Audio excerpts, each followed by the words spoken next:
the Father, and the Son, and the Holy Spirit. Amen. Shalom.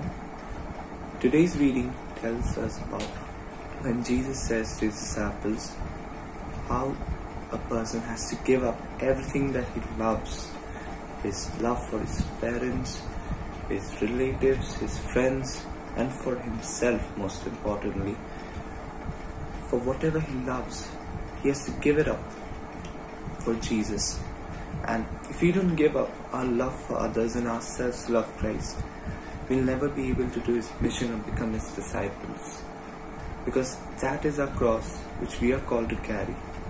That the pain that it takes to give up what we love, to give up, most importantly, I think, ourselves, for our passions, our dreams, to give up all that just for the glory of Christ, to work for him.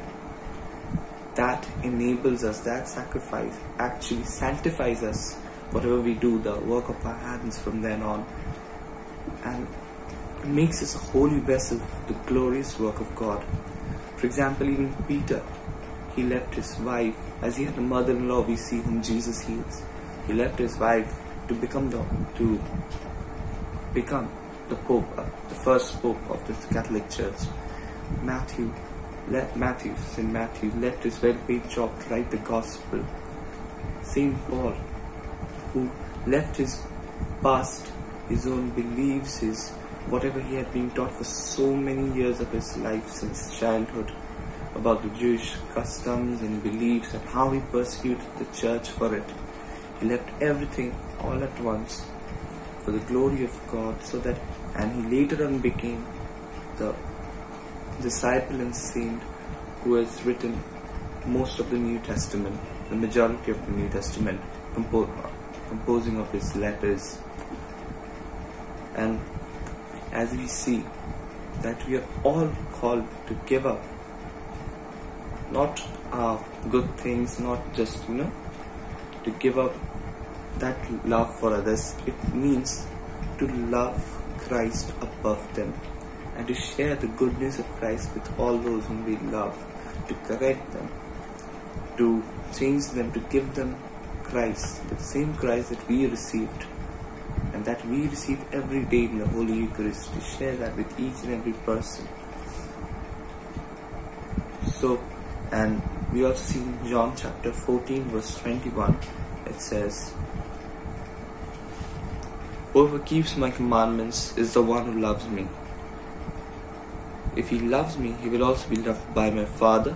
I too shall love him and show myself clearly to him." So here Jesus says that whoever keeps my commandment is the one who loves me. And also in today's gospel he says that if you do not give up that love, the word love, for others, for your parents, for your relatives, for yourself, you cannot be my disciple, which means you cannot obey me. So if we do not make the sacrifice to give up our love for all our pleasures, our worldly things, our near and dear ones, just for Christ, we'll never be able to obey him. Because if we suppose we are in a situation where we love our brothers, our sisters, which is good, but we love them above Christ, we give them importance over Christ, at some point we'll always grumble for what we do. Because sometimes when we may have to correct them, or later on in life when we have to obey Christ sternly and grow in holiness, that love for all those worldly things and pleasures, in fact, or parents, everything will affect us in our growth and make us grumble in anything we do for Christ.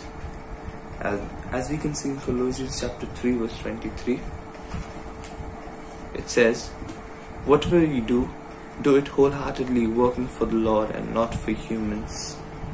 So it says whatever we do, even the smallest thing, we should do it for the Lord. That's how simple it is. When we are called not to give up our love for others and this and our worldly pleasure, it doesn't mean just to give them up or stop loving them or just hate them. It doesn't mean that. It means to love Christ above all things to keep our focus on Him, and keeping our focus on Him, involving Him in each and everything that we do, and giving Him the center and the priority always in that specific thing that we do. Suppose before coming to Christ, say for example, I play football. If I used to play football before coming to Christ, I just used to do it for myself, for my own pleasures. I played football because I liked. But now after coming to Christ, since I love Christ, I shall involve Him in it and play football not for my own good, not for my own pleasure, but for His glory, keeping Him as the center, by playing fairly, by following the rules, by not lying on the field, by not blaming my opponent falsely for a foul or for a free kick. That's what it means. It doesn't mean that I should just give it up or give up playing. But whatever you do, keep your focus on Christ and involve Christ in it. We also see in Philippians chapter 2 verse 13, which is today's first reading. It says, "It is God who makes you not only wish but also carry out what pleases Him. Do everything without grumbling," it says in verse 14. So, it is God who makes us not only wish but also carry out what pleases Him. So today let us ask for the grace that He may give us the grace to carry out what pleases Him, not only to wish, but to carry out, to give us the strength, authority, to carry out everything that He has planned for us. Because as we see, without keeping Christ in everything that we do, we'll never be able to work for His glory and mission. As we had seen earlier, St. Peter, St. Matthew, St. Paul, they all involved Christ in everything that they did.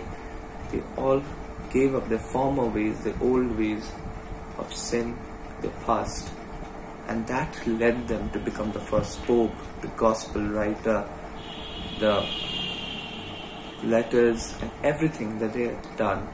It all began from there, that small step of just giving up everything, the love of everything, for the love of Christ.